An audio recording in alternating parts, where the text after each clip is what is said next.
Conexão Poder, eu entrevisto o secretário César Miranda, secretário de Desenvolvimento Econômico de Mato Grosso. Secretário, seja muito bem-vindo ao Conexão Poder, que aqui também é um pouco sua casa, né? Verdade, verdade. Estou aqui do lado de uma grande vaziagrandense aqui, minha amiga do coração. César, seja muito bem-vindo e eu percebo a sua movimentação. É Brasil, Mato Grosso, fora daqui, outros países.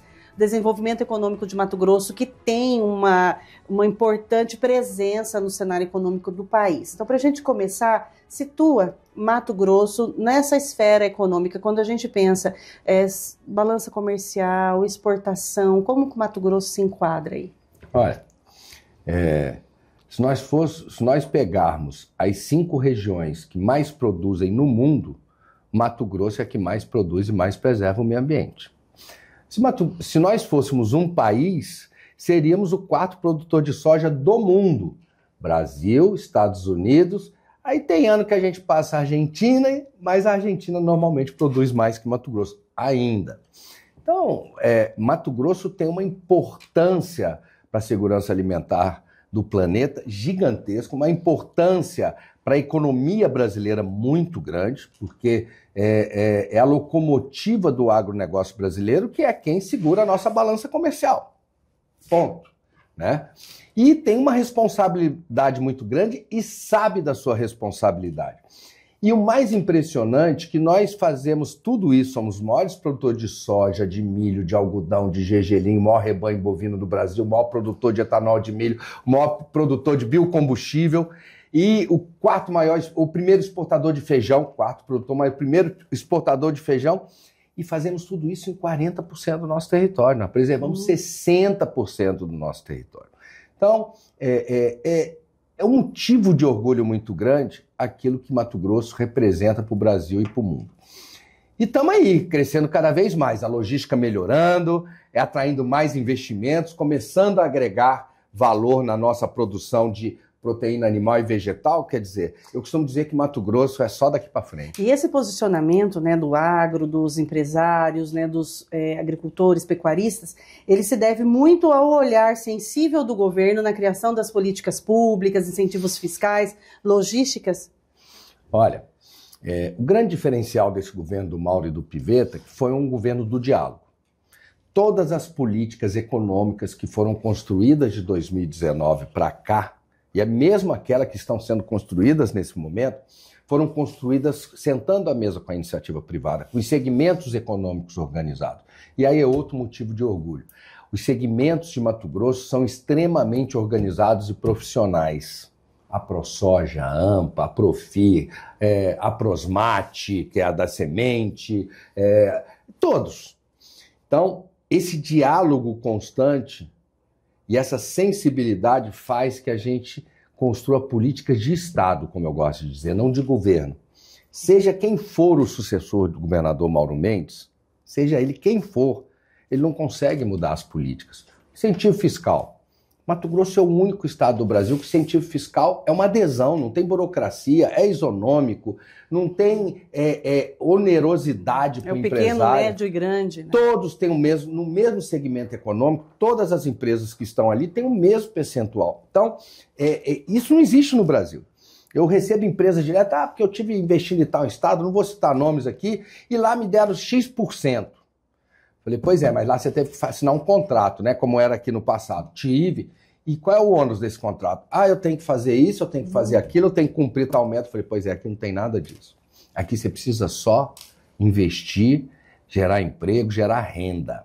Então, é um estado diferenciado, investiu muito e continua investindo em logística.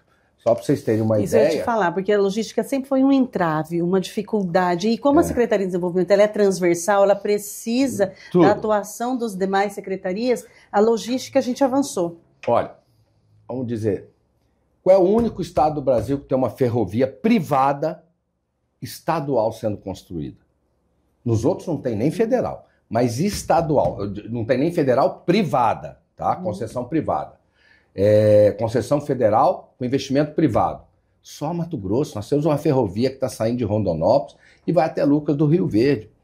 Um estado que o governo assumiu o estado com 6 mil quilômetros de rodovias estaduais asfaltadas e vai entregar até o final do ano de 2026 com mais de 12. Dobrou a malha. Qual é o estado, qual é o governo estadual que assumiu uma rodovia federal privatizada para iniciativa privada? Mato Grosso, BR-163. Né? Está sendo duplicado, os primeiros 100 quilômetros já ficaram prontos, os outros trechos já estão sendo dado ordem de serviço. BR-174 era uma coisa vergonhosa. Todos os anos, no período das águas, estava lá a gente na grande imprensa, atoleiro, não tinha como ir e vir. O governo do estado foi a Brasília, pediu que fosse delegado para o estado de Mato Grosso e as obras estão sendo concluídas. Então, tudo isso, Ana, foi possível, está sendo possível, porque a primeira coisa que foi feita no estado foi feita uma reorganização administrativa, onde Mato Grosso passou a ser o estado que tem o melhor equilíbrio fiscal do Brasil. Nós somos nota A, nota mais alta do Tesouro Nacional. Quem dá isso é o Tesouro Nacional. É dificílimo. Quando o Mauro e o Piveta assumiram, nós éramos nota C. Hoje somos nota A. Por quê? Porque tem equilíbrio tributário e fiscal. O estado de Mato Grosso hoje investe de recursos próprios arrecadados de vocês em torno de 5 bilhões por ano, quase 20% do que arrecada. Nós estamos falando aí de, conta de português, $1 bilhão. Sabe quanto que o governo federal investe? 0,01%. Nem vou falar disso porque a ausência de política fiscal no Brasil está acabando com o Brasil, está quebrando o nosso país. Então, Mato Grosso é exemplo de boa administração, de boa aplicação do recurso público em obras de infraestrutura, em saúde, educação, segurança pública, enfim, né? E isso tudo cria o famoso ambiente de negócio. Ambiente favorável, segurança jurídica para as empresas. Então nós temos segurança jurídica, temos produção e mão de obra. É um problema, vou lhe explicar. O empresário que está lá fora, ou mesmo que está aqui dentro, fala, peraí, tá aí, ó. A nossa usina de álcool, a da Impasa em Sinop. Está dobrando, vai ser a maior do mundo. Né? Esses dias o governador recebeu, eu tive que viajar, a Votorantim. Aí vieram me perguntar, mais novos investimentos para Mato Grosso? Eu falei, não. Mais importante que isso. Você trazer um grande investimento para Mato Grosso é uma vitória muito grande. Agora, você pegar um grupo, como o Grupo Votorantim, pelo seu tamanho, pela sua tradição, e eles virem anunciar que eles vão aumentar aquilo que ele tem em Mato Grosso, porque eles confiam, eles se sentem seguros de estar investindo em Mato Grosso. Então, isso é mais importante ainda que o novo investimento. Né? Sim. Continuidade, né? Agora, junto com tudo isso de bom, você tem os problemas. Primeiro problema, armazenagem. Nós temos um déficit de armazenagem muito grande. Esse ano vamos passar de novo de 100 milhões de toneladas de grãos. Como a gente resolve isso, secretário? Muito investimento, e aí são investimentos privados. Né? Hoje, para você ter uma ideia, dos recursos do Fundo Constitucional do Centro-Oeste, grande parte, ou a grande maioria, são destinados para armazenagem. Produtores mais estruturados estão investindo nas suas próprias propriedades, porque aí ele passa a ter um poder de negociação com a sua produção muito maior, quer dizer, ele pode estocar e vender em momentos melhores, né? E isso, então, entra na conta do produtor, porque o produtor rural hoje é um empresário, seja ele pequeno, médio ou grande. Né? E vem a questão da mão de obra, principalmente a mão de obra qualificada. É o estado que mais gera emprego no Brasil, é o estado que tem a menor taxa de desemprego do Brasil. E como está havendo um investimento muito forte na industrialização, só para vocês terem uma ideia, há 5, 6 anos atrás, a nossa safra de milho era toda vendida para fora, certo? Hoje, com o início e os investimentos em indústrias de etanol de milho, nós já estamos utilizando aí, se a gente está produzindo aí em torno de 50 milhões de toneladas, 20 milhões de toneladas já estão virando álcool, estão virando DDG. Sendo absorvidos. O DDG está alimentando o boi. O boi está sendo abatido num espaço menor de tempo, porque houve muito investimento em genética, com semi-confinamento, confinamento. Otimizando toda essa cadeia. Aí sabe o que acontece também? Sobra áreas de pastagens que não estão sendo utilizadas porque o manejo da pecuária está diferenciado, melhorou a genética, melhorou a alimentação. Essas áreas de pastagem utilizadas estão virando agricultura. Então, é o famoso estado ganha-ganha. Todos ganham ao mesmo tempo. Eu tenho conversado com prefeitos falando sobre isso. As cidades que anteriormente eram só a pecuária, hoje agregando o agro, agregando a agricultura, se transformando no agropecuário. E não diminuiu o nosso rebanho, só aumenta. Só aumenta. Não diminuiu o nosso abate, só aumenta. E aí, levantando essa questão da mão de obra, secretário, que ainda é um entrave, especialmente para os municípios que ficam mais distantes da capital.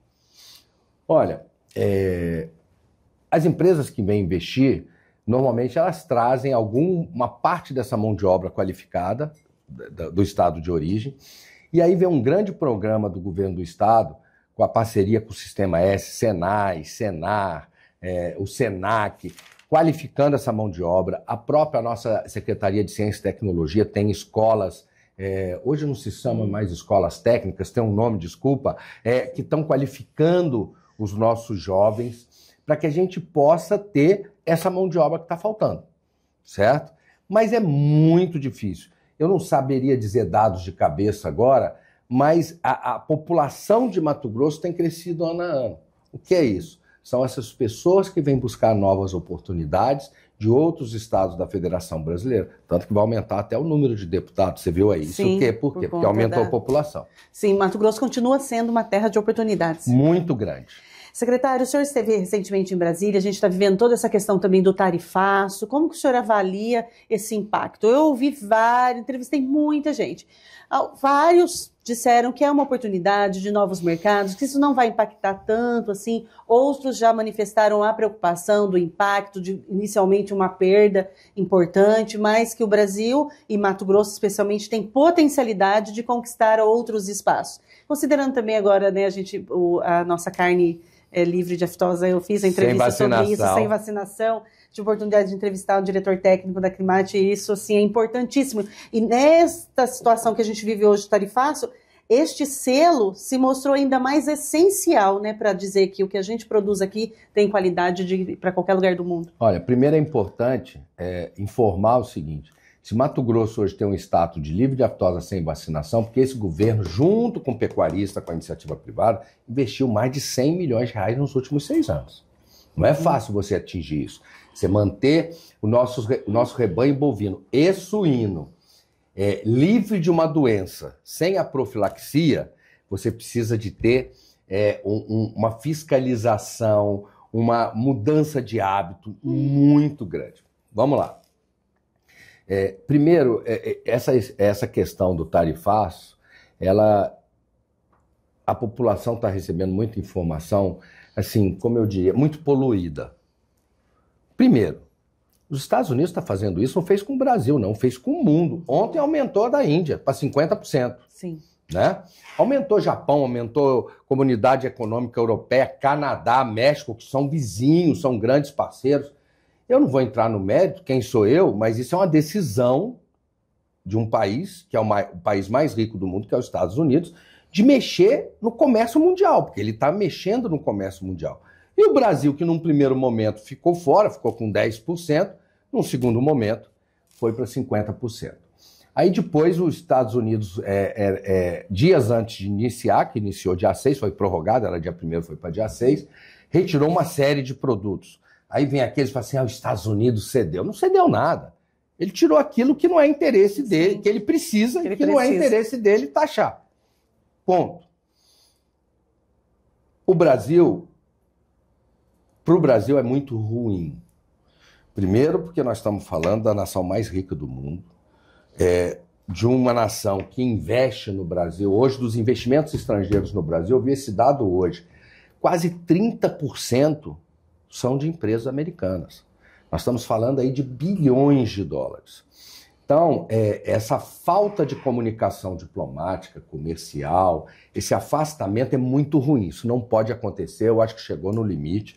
É um país que tem relação comercial há 200 anos, sempre foi um parceiro tradicional do Brasil. E a nossa diplomacia, que sempre foi muito conceituada, e os nossos canais comerciais têm que continuar dialogando para que a gente possa melhorar ou aprimorar essa relação. Aí, só uma parte. O senhor acredita que a nossa diplomacia está falhando ou os Estados Unidos estão intransigentes? Não, os Estados Unidos... O Trump é um empresário negociador. Um avião. É um avião, é a história. Ele botou lá 50%, aí veio a União Europeia, senta. Pois é, então faz o seguinte, a Inglaterra fica com 10%, porque é minha mãe, né? Foi ela que me criou, né? Não é verdade? E o resto vai ficar, eu não lembro quanto ficou agora, acho que 25, 30, não sei. Então, assim, ele está negociando, ele está diminuindo o déficit público americano. Se vai dar certo a política que ele optou, ele deve ter uma assessoria fantástica também, além de ser um grande negociador. Ele está querendo que os empregos voltem para os Estados Unidos, quer dizer, ele aplica a política que ele quiser. Não cabe a nós, certo? Sermos contra ou a favor. Cabe a nós, governo do Brasil, povo brasileiro, sentar à mesa e negociar formas que sejam boas para eles, boas para nós. Qualquer negócio é bom quando é bom para os dois lados, né? Aí vem o Mato Grosso. O Mato Grosso em si, do que nós exportamos, nossos grandes parceiros comerciais é a Índia, é a Ásia e a comunidade árabe. São os nossos grandes parceiros, né? A China é o nosso grande parceiro comercial. E o que nós exportamos para os Estados Unidos está em torno de 1,5% das nossas exportações. Mas mesmo assim é ruim. Impacta.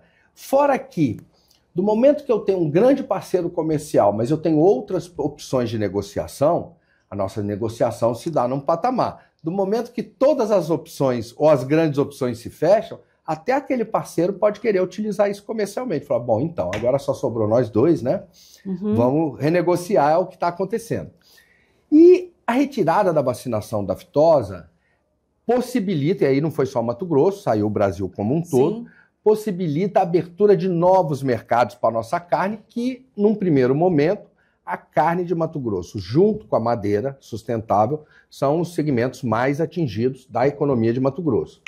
A abertura de novos mercados, como Japão, Coreia, Comunidade Econômica Europeia, são mercados que pagam melhor, mas são mais exigentes e não aceitavam uma carne de um animal que fosse vacinado.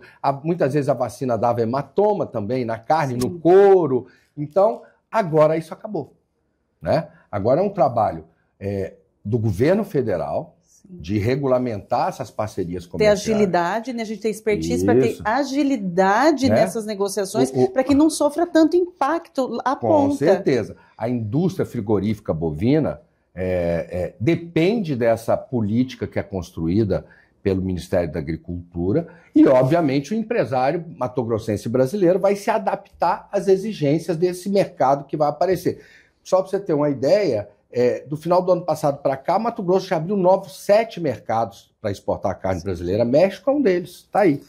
Só então a gente tem um cenário novo vindo por aí. E agora a gente precisa ser ágil, secretário. Eu acho que a gente tem que trabalhar muito, como já vem trabalhando. Se a gente já conquistou tanto, nós temos produtos com preços excelentes, com qualidade, com sustentabilidade. É trabalhar e ganhar mercado, fazer o que o Mato Grosso tem feito para os produtores matogrossenses, que é fazer uma política de atração de investimento e de promoção comercial fortíssima. Agora está nascendo a nossa agência de promoção comercial e atração de investimento, a Invest MT. Como está? Explica para quem está nos assistindo o que é a Invest e o que ela vem trazer de mudança para Mato Grosso. A Invest MT, ela é uma agência, todos os estados têm, ou a grande maioria dos seus estados têm as suas Invests, mas a nossa nasceu com uma característica diferente. Ela nasceu como um serviço social autônomo de gestão privada. Então, quem manda nela não é o governo de Mato Grosso, são as federações da indústria, do comércio, da agricultura, aqueles segmentos que exportam, que precisam exportar. Eles que vão, junto, fazendo contratos de gestões com a Invest. O que é um contrato de gestão? Eu falei no início da entrevista, para quem estava nos acompanhando desde o início, que Mato Grosso não é o maior produtor de feijão, mas é o maior exportador de feijão. Um país que é um grande consumidor de feijão, Índia. Mas lá eles não comem o nosso feijão carioca. Isso é fato. E o nosso feijão carioca é muito similar ao feijão que eles comem lá. Agora eu esqueci o nome. Bom, então vamos conquistar o mercado indiano para o feijão carioca? Vamos mostrar para o indiano que o nosso feijão carioca é nutritivo, é saboroso? Beleza. Vamos chamar o pessoal que planta feijão, o pessoal do agro, certo? Vamos montar um projeto. O que nós vamos fazer? Nós vamos convidar jornalistas indianos para vir conhecer a nossa produção. Nós vamos fazer uma campanha gigantesca aos supermercados indianos para colocar o produto brasileiro lá, para ficar conhecido do consumidor. Isso é um projeto. Ele tem um custo, tem um início, um meio e um fim. Isso é um projeto que a gente chama de projeto de gestão, pelas questões da política pública. Então, esse projeto de gestão vai ser desenvolvido junto com a iniciativa privada interessada pelos profissionais da nossa agência de investimento. Pago pelos empresários e pago também pelo governo do estado, né? O governador, quando foi finalizada a minuta da lei, ele determinou que fossem colocados 10 milhões de reais de recursos do estado para que isso pudesse ser feito. Tem recursos também de algumas entidades que recebem FETAB, que vão para a Invest, e fora isso, qualquer segmento pode trabalhar junto. Ou uma empresa. Se uma empresa falar, olha, eu quero conquistar o mercado da Coreia, bora, vamos ver o profissional que a gente precisa. Precisa de uma pessoa de comunicação. Vamos contratar a Ana Cristina. Ela vai lá, vai fazer isso. Então, é um projeto, como tudo aquilo que você faz na vida, você calcula, orça, vê os objetivos que você quer atingir e começa a trabalhar. Secretário, o senhor trazendo aí, né, é importante essas mudanças que se quer, como o senhor disse, né, política de Estado, política de Estado, para que ela fique sacramentada para além das mudanças que possam acontecer numa eleição. Eu quero falar sobre a eleição com o senhor, mas antes disso, a zona de processamento de Cáceres, EPE de Cáceres, como que está? Está pronta. Está exportando, né? O que acontece? Governo Sarney. Sarney foi lá na China e copiou o modelo das zonas de processamento de exportação. Lá na China tem, sei lá, 600, nem sei dizer quantas são. E não vingou no Brasil. Porque como tudo no Brasil, quando a pessoa tem uma boa ideia, um grupo de profissionais, de técnicos, desenvolve uma boa ideia, na hora de você fazer a lei, tem sempre um iluminado que vai lá e bota uma vírgula, mas em caso de... E travaram as EPS, por quê? Porque a empresa que tivesse dentro de uma EPE era obrigada a vender 80% para exportação e só podia vender 20% no mercado interno. Inviabilizar. Não é lei que diz isso, quem diz isso é o mercado. Ele vai ter os benefícios fiscais de estar dentro de uma EPE, né, que são para exportação. Se ele não exportar, ele vai pagar os impostos como qualquer empresa em qualquer lugar do país. E, aquela época, governo Jaime Campos. O então governador Jaime Campos comprou a área e foi a participação do Estado. Por quê? Porque a nossa ZPE é uma sociedade anônima, ela é privada, tá?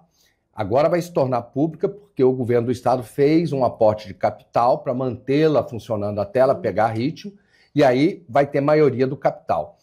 E naquela época o Estado entrou com a área, né, para adquirir ações.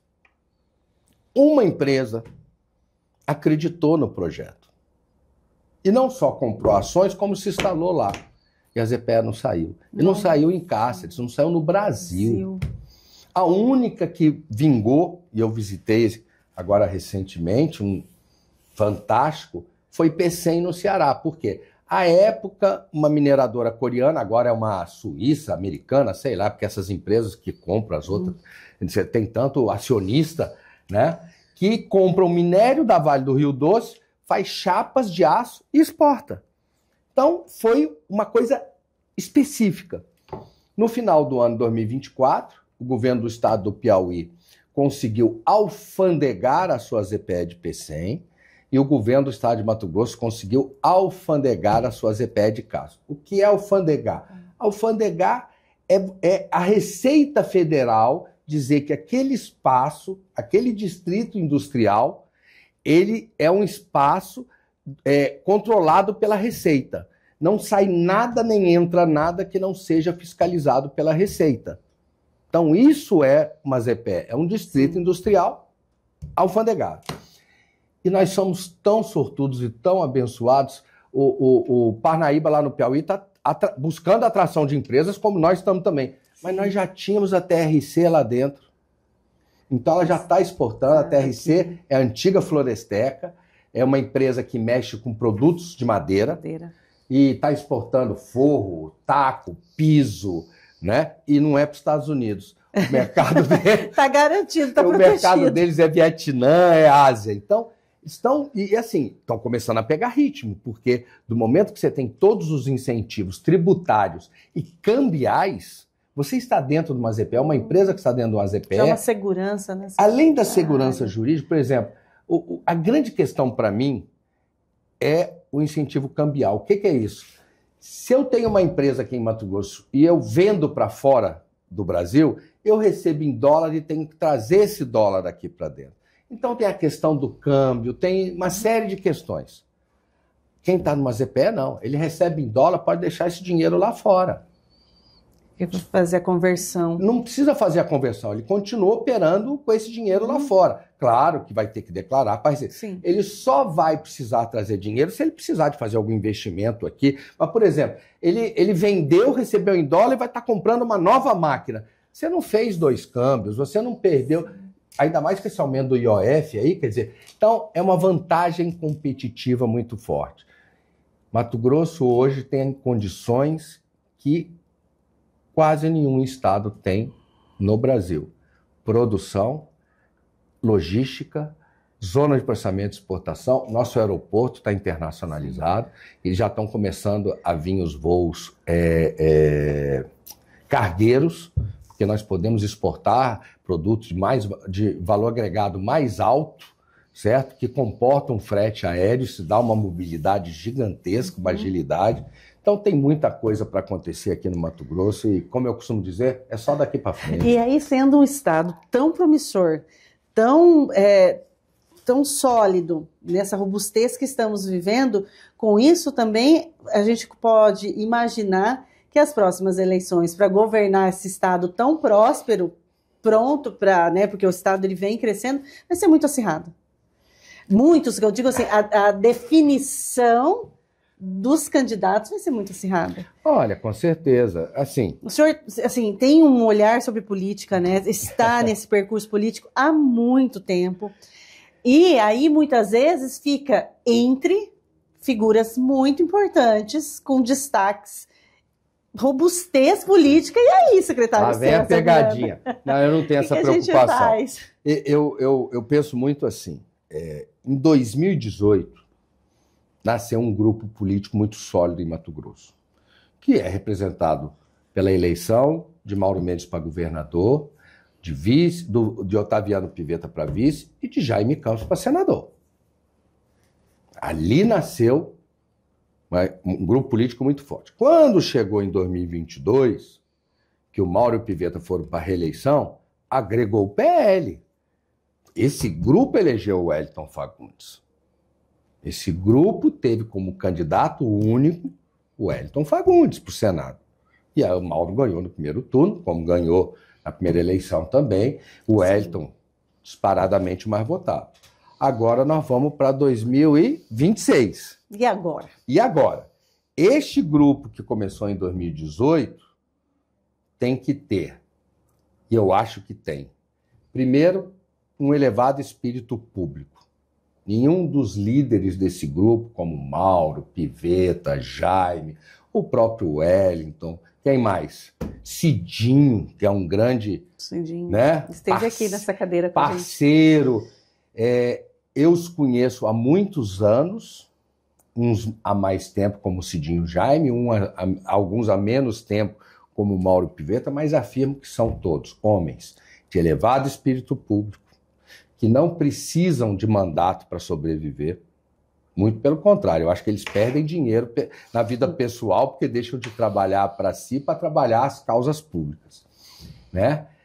E eles têm responsabilidade para, no momento certo, sentar e construir e, se Deus quiser, manter esse grupo unido. Essa unidade. Essa unidade para que Mato Grosso continue com o mesmo perfil de gestão que Mauro Mendes implementou com Pivetta desde o início, desde 2019. Né? Uma gestão, eu diria, quase que um modelo privado, obviamente respeitando a legislação, a burocracia que tem que ter no dinheiro público, mas dando uma agilidade, um foco de resultado muito grande. Não se faz omelete sem quebrar ovo. Talvez nesse percurso quebre um ovinho ou outro, mas eu acredito muito fortemente no espírito público desses homens. E temo também, e agora eu vou falar como cidadão, nós estamos aí, porque é um ano, mais de um ano da eleição. A gente também não sabe o que vai virar esse país. O que nós estamos vendo aí, assim, eu tô com, não aparento, mas eu tô com 62 anos. Eu fui criado em Brasília. Eu fui da juventude malufista. Oh. Aquela disputa entre Maluf e o coronel... Oh, meu Deus, foi ministro, que fez a Transamazônica. Já vou lembrar o nome dele. Para ver quem ia ser o candidato do governo do PDS. Eu já tinha carro, eu e meus amigos. A gente ia lá, não ganhava nada. Cadastrava o carro para buscar os eleitores do Maluf que iam votar no colégio eleitoral. A gente buscava no aeroporto. Eu era apaixonado no Maluf. Né? Oh, meu Deus. Já vou lembrar o nome E o Maluf acabou ganhando a convenção, né? E perdeu para o Tancredo no colégio eleitoral. Não sei se vocês se lembram Sim. disso. Então, eu vivi isso tudo, tá? Vivi aquela crise terrível, o Brasil chorando, a perda do Tancredo Neves, né?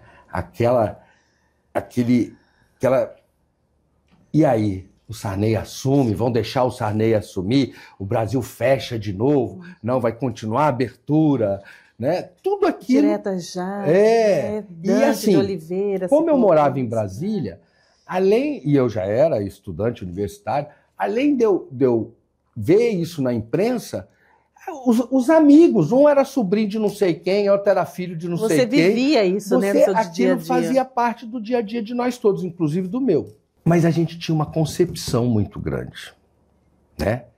Que a gente tinha um judiciário. Então, na pior das hipóteses, quando não tem o acerto do executivo com o legislativo, ou dentro do próprio poder político do legislativo, você tinha um judiciário que te dava segurança.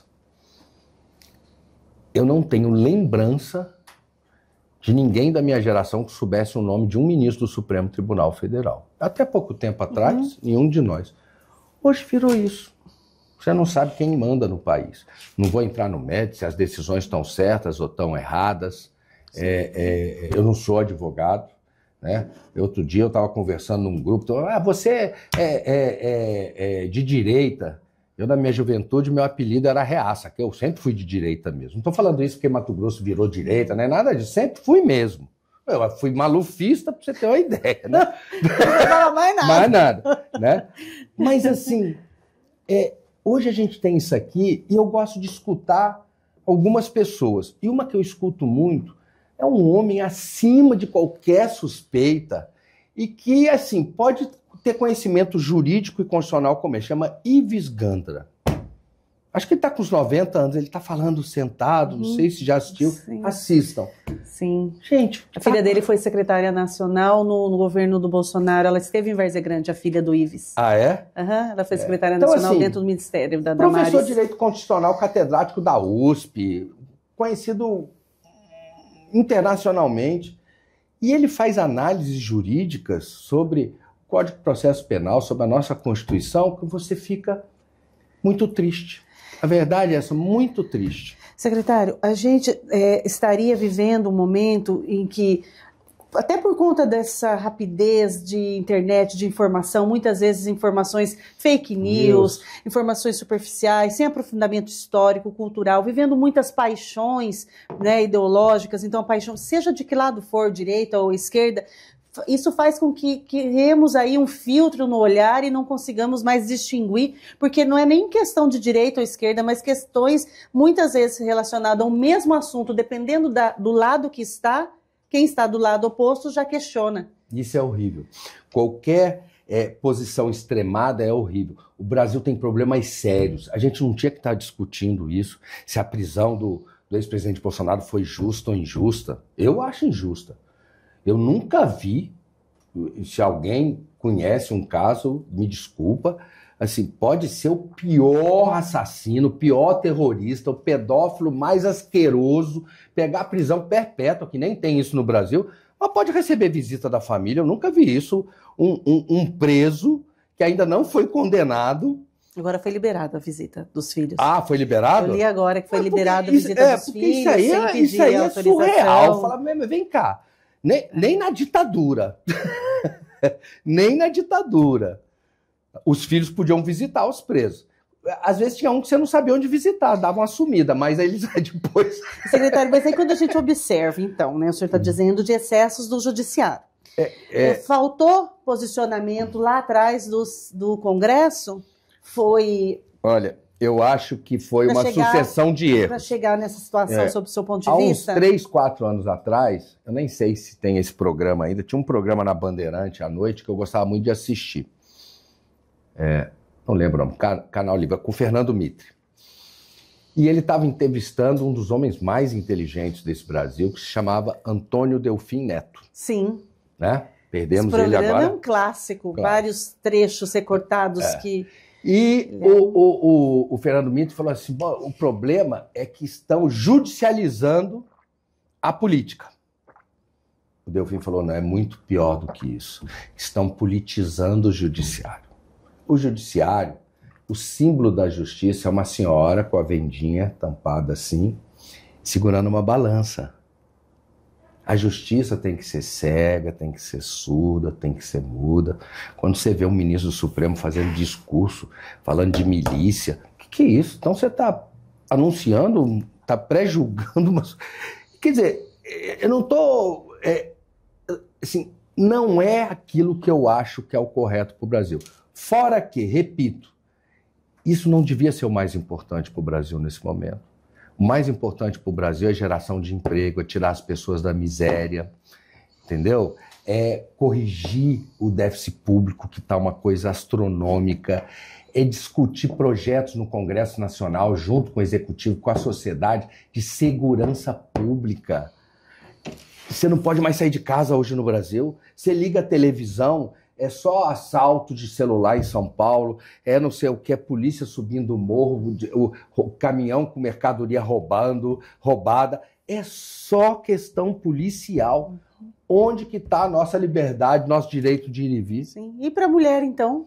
A gente morando num estado onde as mulheres mais morrem, número 1 em feminicídio. Olha, muito difícil. É assim, é inimaginável que nos dias de hoje você ainda veja esse tipo de coisa. Outro dia eu vi uma cena que, assim, minha vida é muito corrida, eu leio de manhã cedo, 5h30 da manhã, eu passo a vista nos sites, nos jornais, mas me mandaram um vídeo aqui de um cidadão aí socando uma mulher dentro de um elevador. 61 socos, quebrou a moça. Vem cá. Inadmissível. E eu nem sei, tá solto ou tá preso? Tá preso, e aí ele pediu para mudar, porque ele apanhou muito quando ele chegou. Mas ele tem que apanhar mais ainda. E tem que colocar ele numa cela, eu não sei onde é que ele tá preso, com aqueles caras que estão presos há muito tempo, estão com saudade, tá? Bota ele lá também. A cara da Débora. Mas meu Deus do céu. O governador Mauro Mendes fala uma coisa aí, que é muito certo. É inadmissível. É inadmissível. Você prende um cara com 500 quilos de cocaína e ele vai solto. Então, para que prende? Hoje está acontecendo o mesmo julgamento daquele que matou uma mulher e as 3 filhas em Sorriso. Pois é. E não poderá ser enquadrado no pacote de feminicídio por conta da data que ocorreu o crime, que foi um avanço muito grande, né, sendo a Margarete Busetti à frente, que foi de uma importância, mas não para por aí, né, secretário? É transversal, é emprego, é desenvolvimento, a violência, ela está inserida a partir do momento em que a gente não tem um Estado próspero. E prosperidade envolve a segurança das pessoas viverem em paz. Com certeza. E a nossa juventude, que vê tanta facilidade indo para o lado do crime e tanto retorno imediato. E aquela menina de Água Boa junto com o namorado de outra cidade, que ele matou a mãe, o pai, a criança, ele viria para Água Boa para poder estar aí sendo investigado. Então, assim, é um alerta para todos, né? Então, e assim, para os agentes públicos, mais ainda. Pois é. Então, que o nosso judiciário, que é tão eficiente para prender um ex-presidente que não roubou, não matou, até onde eu sei, né? Certo? Seja eficiente também para prender esses bandidos, prender esses feminicidas, esses covardes que batem mulher. Olha, você quer ver um negócio que me tira do sério, que Deus que me perdoe, que isso nunca aconteça com os meus. É gente que abusa de criança. Olha, isso devia ter pena de morte. E devia ser capital, assim, pegou, provou, já mata. Que recuperação que tem uma pessoa que abusa de uma criança de 2, 3 anos. E, secretário, é tão sério que a Unicef me desculpe aí os direitos humanos, o resto eu não sou candidato, tá?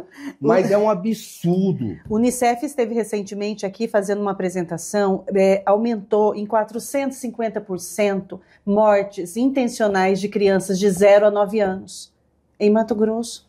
Então é um número muito grave, muito sério para a gente olhar, porque muitas vezes olhamos para outros ambientes e aquela criança que não consegue nem se pronunciar e dizer que está sendo vítima, está lá. E aí a gente tem um número como esse. Então, olha, que Deus que me perdoe, eu tenho 3 netos, não ia nem ser julgado.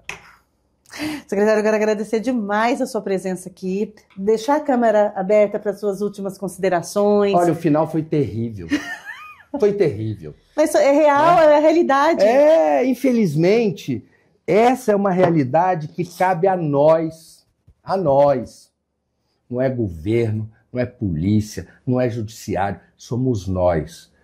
Pais, mães, esposos, esposas, primos, família. Cabe a nós, se cada um... Sabe aquela história? Se cada um lavou a sua calçada, não tinha lavado o vizinho, lava a sua, todo dia. Não reclama que o vizinho não está lavando, lava a sua calçada. A nossa cidade vai ser limpa. Nós precisamos dar uma educação para as nossas crianças e ensinar princípios. Não é a escola que ensina. Quem ensina é família. Família. E o Estado cabe àqueles que não tiveram, que tiveram a oportunidade e não souberam aproveitar essa oportunidade, aí a mão do Estado tem que ser muito pesada mesmo. Mas fora isso, Mato Grosso é o melhor lugar do mundo para trabalhar, para investir, para empreender e, como eu sempre digo no final das minhas apresentações, Mato Grosso é o Brasil que está dando certo.